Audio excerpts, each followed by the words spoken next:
सुचित्रा देवी के दो बेटे थे, अरुण और रजत। अरुण और सुमन की शादी को 5 साल हो चुके थे। 3 साल का उनका बेटा था मोहित। सुमन जब से शादी होकर आई थी तब से उसे ही हमेशा महत्व मिलता रहा। कहीं आना जाना, किसी की शादी, लेना देना, घर में हर चीज के लिए सुचित्रा देवी सुमन से ही पूछती थी और सुमन को ही भेजती थी। घर के खर्चों में भी सुमन ही ध्यान देती थी।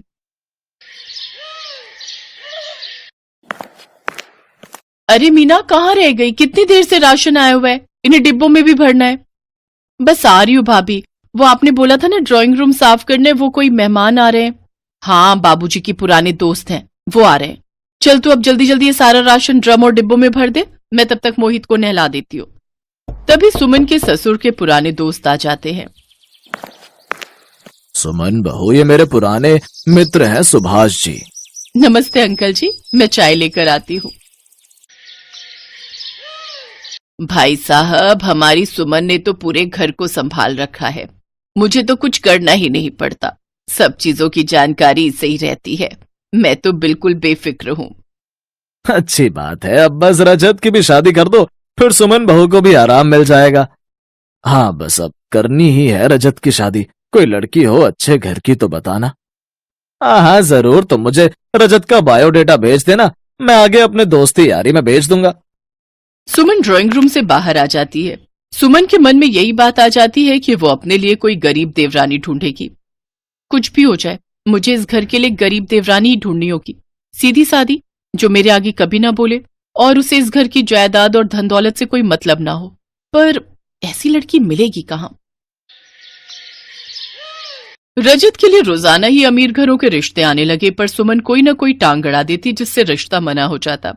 ये सच्चाई कोई नहीं जानता था। सबको लगता था कि सुमन रजत की भलाई चाहती है। रजत के लिए बहुत अच्छे रिश्ते आने लगभग बंद हो गए। अरे लक्ष्मी नारायण, इतने घरों के रिश्ते दिखा चुका हूं, पर तुम्हें कोई रिश्ता पसंद आता ही नहीं है। कभी तुम कहते हो ये परेशानी है, कभी कहते हो वो परेशानी है, वो कमी है। आखिर बात क्या है? तुम इतनी देरी क्यों कर रहे हो? ये रिश्ता तो बहुत अच्छा है, लड़की भी बहुत अच्छी है, तो परेशानी क्या है? पता नहीं, सुमन कह रही थी कि लड़की की हाइट छोटी है, रजत के साथ मेल अच्छा नहीं लगेगा। अब सुमन तो अपने देवर का भला ही चाहती है ना। तभी सुमन भी आ जाती है। अंकल जी, लड़की की हाइट बहुत कम है और आप तो जानते हो देवर जी की हाइट कितनी अच्छी है। अब मुझे ही देख लो, मेरी हाइट कितनी अच्छी है। मैं अच्छी खासी लंबी हाइट की हूँ। मुझे अपने जैसी देवरानी चाहिए जो देवर जी के साथ अच्छी जोड़ी लागे। है तो एक लड़की, देखने में सुंदर है, तुम्हारी तरह लंबी भी है, पर एक दिक्कत है। क्या दिक्कत है सुभाष? लड़की वाले गरीब हैं, ज्यादा पैसे वाले नहीं है। मतलब तुम कहो कि तुम्हारी बराबरी, मतलब ठीक ठाक पैसे वाले लोग हैं, इतना कुछ लड़की को दे नहीं पाएंगे। सुमन तो यही चाहती थी। वो तपाक से बोली, तो कोई बात नहीं अंकल जी, गरीब है तो क्या हुआ, हमें तो लड़की लेनी है, देनी थोड़ी है। देखा सुभाष भाई साहब, हमारी बहू के कितने अच्छे संस्कार हैं। एक काम करो जी, हम कल ही लड़की देखने चलते हैं। बात बन गई तो हम रजत की कुछ ही दिनों में शादी भी कर देंगे। सुमन की इच्छा पूरी हो गई। लड़की सबको पसंद आ गई और कुछ ही दिनों बाद रजत और मेघा की शादी हो गई। ये देखो मेघा, ये मैंने तुम्हारे लिए खास डिजाइन की साड़ी डिजाइन करवाई है। आज के फंक्शन में तुम यही पहनना। जी भाभी, आप सबका इतना प्यार मुझे मिलेगा ये मैंने कभी सोचा भी नहीं था। ये भी नहीं सोचा होगा कि इतने बड़े घर की बहू बनोगी। आज की पार्टी में तुम्हें तुम्हारी औकात दिखाकर ही रहूंगी, ताकि तुम मेरे आगे बोलने लायक ही ना रहो। सब लोग रिसेप्शन के फंक्शन में इकट्ठा होते हैं। मेघा बहुत खुश थी कि उसके ससुराल वाले उसके लिए कितना कुछ कर रहे थे। मेघा बहू, किसी भी चीज की कोई परेशानी हो तो अपनी जेठानी सुमन या फिर मुझसे कह देना। जी माँ जी, मैं इस बात का ख्याल रखूंगी। माँ जी, आपको मिसेस शर्मा बुला रही हैं। अच्छा अच्छा, तुम लोग स्टेज पर बातें करो, तब तक मैं उन्हें देखती हूँ। वैसे ऐसा ऐशो आराम, इतने महंगे महंगे कपड़े और गहने शायद तुमने अपने मायके में तो देखे नहीं होंगे, क्योंकि तुम तो बहुत गरीब परिवार से आई हो ना। वो तो तुम्हारी किस्मत अच्छी है कि मैंने माँ बाबूजी से कहकर इस रिश्ते के लिए हाँ बुलवा दी, वरना तुम तो सपने में भी नहीं सोच सकती थी कि तुम मेरी देवरानी बनोगी, इस घर की बहू बनोगी।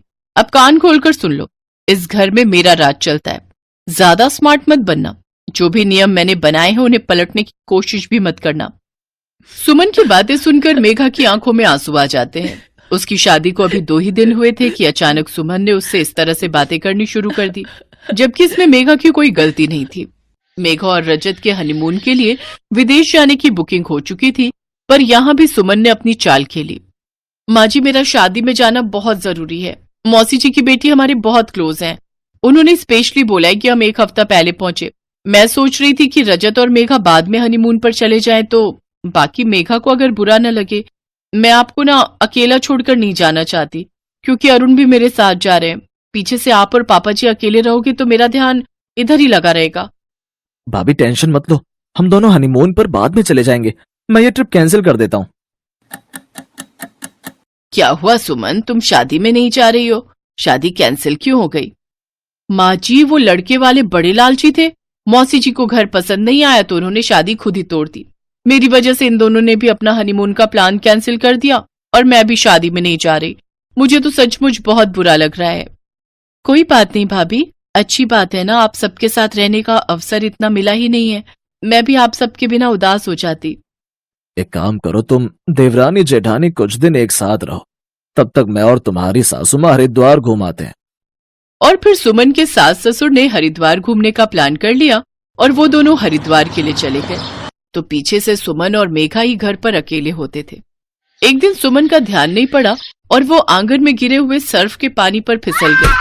अरे भाभी, वहां पर सर्फ बिखरा हुआ था। वो आंगन बहुत गंदा हो रहा था तो मैंने सोचा कि आज सर्फ से धुलाई कर दूं। मेघा भाभी जल्दी आओ, सुमन भाभी गिर गई है। मेरी कमर से मेरी कमर मुझसे उठा नहीं जा रहा, बहुत दर्द हो रहा है। आह आह। भाभी घबराओ नहीं, हम अभी डॉक्टर के पास चलते हैं। मेघा सुमन को डॉक्टर के पास लेकर जाती है। उसे डॉक्टर ने बेड रेस्ट की सलाह दी। कुछ दिनों के बाद सुमन के सास ससुर भी लौट आते हैं। अरे मेरी बहू को नजर लग गई, बताओ हमें फोन कर देते, हम जल्दी आ जाते। माँ जी, आप परेशानी और चिंता में आ जाते, इसी वजह से नहीं बताया था। पर मेघा ने मेरी बहुत देखभाल की है, इसी वजह से अब तो मुझे बहुत आराम है। नहीं तो शुरू में 1-2 दिन में बहुत दर्द रहा। मेघा की वजह से मुझे कोई परेशानी नहीं हुई। ये तो तुम बिल्कुल ठीक कह रही हो सुमन, अब तो मुझे इस घर की कोई चिंता नहीं है। तुम और मेघा दोनों इस घर की जिम्मेदारी को बखूबी निभा रही हो। हमेशा खुश रहो। सरिता जानकी देवी की बड़ी बहू, जिसे जानकी देवी गवार समझती हैं और घर के बाहर के सभी जरूरी कामों से दूर रखती हैं। सपना बहू, कहाँ हो? अरे बाजार में आज भीड़ होगी, हम पहले ही लेट हो चुके हैं। आई माँ जी, बस ये अपना न्यू पर्स जो मॉम लंदन से लेकर आई थी ना, वो ले रही थी। माँ जी, आपने वो प्लाजो सूट नहीं पहना जो मैं आपके लिए नया लेकर आई थी। अरे बहू, मुझे साड़ी में ही आराम मिलता है। चलो ठीक है, कल वो पहन लूंगी। अब चले, दिवाली की शॉपिंग के लिए बहुत समय चाहिए होता है। हाँ हाँ चलिए। माँ जी, रात के खाने में दाल चावल और सूखी अरबी की सब्जी बना लूं? अरे गंवार, कहीं जाते समय टोकना जरूरी था। रहेगी तो बिल्कुल गंवार की गंवार ही, बना ले जो बनाना है। माँ जी, सरिता भाभी हमारे साथ दिवाली शॉपिंग पर नहीं जाएंगी? कैसी बातें करती हो बहू, तुम तो मॉडर्न हो। तुम जानती हो तुम्हारी जेठानी गंवार है, इसे कोई अक्ल थोड़ी है बाजार में शॉपिंग करने की। चलो बहुत देर हो चुकी है पहले ही। अरे गुंजन का फोन आ रहा है। हाँ बिटिया, कैसी है तू? मैं ठीक हूँ, हाँ हाँ हाँ सब ठीक है। अच्छा चल ठीक है, मैं तुझे शॉपिंग से आकर बात करती हूँ। क्या कहा?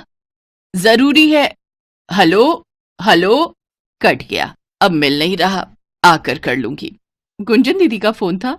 हाँ पर अब मिल नहीं रहा, एक काम करते हैं, पहले बाजार हो आते हैं, फिर मैं आकर तसल्ली से बात कर लूंगी। सरिता की आंखों में आंसू आ जाते हैं। उसकी सास और देवरानी मार्केट शॉपिंग करने के लिए चली जाती है। सरिता घर के सारे काम करती है, ऐसा अक्सर ही होता था। सरिता घर के सारे काम अकेले ही करती थी, जबकि उसकी देवरानी को घर का कोई भी काम करना नहीं आता था। फर्क बस इतना था कि सरिता गरीब परिवार से आई थी, वो बेचारी बहुत सीधी सादी थी, जबकि उसकी देवरानी सपना एक अमीर खानदान की लड़की थी। इसीलिए जानकी देवी ने सपना को बहुत सिर पर चढ़ा रखा था। पर सरिता इन सब के लिए कुछ भी नहीं कहती थी, वो स्वभाव की बहुत अच्छी थी। सरिता, तुम नहीं गई माँ के साथ? तुम भी चली जाती। नहीं, वो मेरे सिर में बहुत दर्द था तो मैंने सोचा कि आराम कर लूंगी, फिर घर का काम भी था इसलिए नहीं गई। आपके लिए और रोटी लाऊं? सरिता, यहाँ बैठो मेरे पास। मैं जानता हूँ माँ तुम्हारे साथ अच्छे से व्यवहार नहीं करती है। तुम कहो तो मैं माँ से बात करूं। कब तक वो तुम्हें घर के बाकी कामों से दूर रखेंगी? और जब से राजेश की शादी हुई है, सपना के आ जाने के बाद तो उन्होंने तुम्हें और परेशान करना शुरू कर दिया है। कोई बात नहीं जी, अभी अभी सपना की नई नई शादी हुई है, कुछ ही महीने तो हुए हैं, अभी उसे आराम करने दो। मुझे पता है सरिता, मन तो तुम्हारा भी दुखी होता है, पर तुम मुझसे कुछ कहती नहीं हो। सरिता खाना बना रही थी, वहीं उसकी देवरानी सास के साथ मिलकर शॉपिंग के सामान को देख रही थी। राजेश, बताओ ना ये जीन्स कैसी लग रही है? माँ जी आप बताओ, ये तो कुछ बोलते ही नहीं है, जब देखो फोन में घुसे रहते हैं। अरे बहू, तू तो पतली पतंग है, तेरे ऊपर तो सब कुछ अच्छा लगता है। वैसे भी हमारी मॉडर्न बहू स्टाइलिश कपड़े पहनती है, किसी से कम थोड़ी है। माँ जी, ये नाइट सूट तो आप पहन लो, मुझे ये कलर पसंद नहीं आया, मैं ये ब्लैक वाला रख रही हूँ। अरे बहू, कैसी बातें करती हो, मैं इस उम्र में नाइट सूट थोड़ी पहनूंगी। एक काम करेंगे, कल वापस करके इसकी जगह तुम कोई और रंग का पसंद करके ले आना। माँ जी अगर आपको हो तो ये सरिता भाभी को दे दूं? अरे पागल है क्या, इतना सुंदर स्टाइलिश नाइट सूट उस गवार पर थोड़ी जचेगा। अरे तू अपनी जेठानी को समझती क्या है, तेरी जेठानी गवार है, उस पर कुछ नहीं जचता। कोई पढ़ी लिखी भी नहीं है, ना उसे पढ़ने ओढ़ने की तमीज है, ना किसी से बात करने की, कुछ नहीं है उसमें समझ। ऐसे कपड़े ऐसा पहनावा तेरे पर ही जचता है, समझी? रख ले इसको, कल बदल कर ले आना। अरे मैं गुंजन को फोन करना तो भूल ही गई, एक बार फोन मिला लेती हूँ, मिस कॉल आई हुई है। हेलो, हाँ गुंजन, तूने फोन किया था? हाँ माँ, कल शाम शिल्पी के ससुराल वाले दिवाली और करवा चौथ का त्योहार देने आ रहे हैं। सासू माँ बोल रही थी कि आप दोनों भाभीयों के साथ सुबह ही आ जाना। हाँ हाँ, ये भी कोई कहने की बात है, शिल्पी हमारी बेटी ही है, हम जरूर आ जाएंगे, सुबह जल्दी ही पहुंच जाएंगे। और तू चिंता मत कर, सपना बहू बहुत मॉडर्न है, वो वहां आकर सारा कुछ संभाल लेगी। जैसा जानकी देवी ने अपनी बेटी को कहा उसका उल्टा ही हुआ। सपना तो मॉडर्न पहनावे में तैयार होकर बस वहां जाकर अपने मोबाइल फोन पर लग गई या फिर इधर उधर बैठकर बतियाने लगी। गुंजन देखती है कि सरिता ने सब कुछ संभाल लिया है। जल्दी जल्दी उसने द्वार पर बहुत ही सुंदर रंगोली बना दी। रसोई में गुंजन की सास के साथ मिलकर सारे पकवान भी तैयार कर दिए, अच्छे से ड्राइंग रूम भी सेट कर दिया। सब कुछ गुंजन देख रही थी, पर मजाल है कि सपना ने एक गिलास इधर से उधर भी रखा हो। शाम को शिल्पी के ससुराल वाले आए तब भी सरिता ने ही सारे कामों में मदद की। जब वो लोग चले गए तब गुंजन की सास सरिता के पास आई। सरिता बहू, तुम बहुत ही समझदार और संस्कारी हो, तुम्हें घर गृहस्थी की एक एक चीज का बारीकी से पूरा ज्ञान है। शुक्रिया, तुमने आज सब कुछ बहुत अच्छे से संभाल लिया।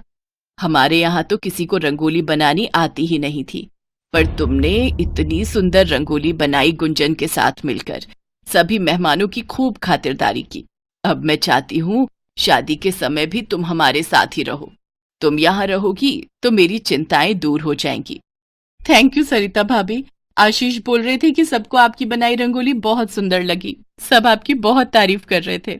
हाँ भाभी, सचमुच आपके आ जाने से मुझे आज बहुत हेल्प मिली है, सब लोग बहुत खुश होकर गए हैं। माँ तुम बहुत लकी हो जो तुम्हें सरिता भाभी जैसी बहू मिली। सबके मुंह से सरिता की तारीफ सुनकर जानकी देवी एक पल के लिए सोचने लगती है कि वो गलत थी, जो हमेशा सरिता को गंवार कहकर उसका अपमान करती रही। पर आज सरिता ने अच्छे से सब कुछ संभाल लिया था। जानकी देवी को अपनी गलती का एहसास हो गया था और वो अपनी गलती को सुधारना चाहती थी। माँ जी, आज आप और मैं मिलकर रसोई में इतना सारा काम कर रहे हैं, सरिता भाभी कहाँ है? मुझे रसोई में बहुत गर्मी लग रही है, मैं थोड़ी देर जाकर सो जाऊं? आज सरिता और अजय घूमने के लिए गए हैं, मैंने उन्हें पिक्चर देखने भेजा है। कितने सालों से वो दोनों एक साथ कहीं घूमने नहीं गए थे, और तुम तो हमेशा राजेश के साथ जाती रहती हो, इसलिए आज तुम घर का काम करो, मैं भी तो कर रही हूँ। अरे दोनों मिलकर करेंगे तो पता भी नहीं चलेगा कि माँ जी को क्या हो गया है। कल तक तो सरिता भाभी को गंवार कहती थी, मेरे आगे पीछे डोलती थी, आज उल्टा ही चल रहा है। अब क्या करूं, इन्हें खुश करने के लिए मुझे काम करना ही पड़ेगा, वरना इनका कोई भरोसा नहीं कि कब मेरे पीछे। क्या हुआ सपना बहू, तुमने कुछ कहा? नहीं नहीं, कुछ नहीं माँ जी। उस दिन के बाद जानकी देवी ने अपनी दोनों बहुओं के बीच में फर्क बिल्कुल खत्म कर दिया। वो जितना प्यार और सम्मान सपना को देती थी उतना ही सरिता को भी देती थी। ये सब देखकर सरिता बहुत खुश थी। जिस प्यार और सम्मान की वो आशा करती थी आज उसे वो मिल गया था।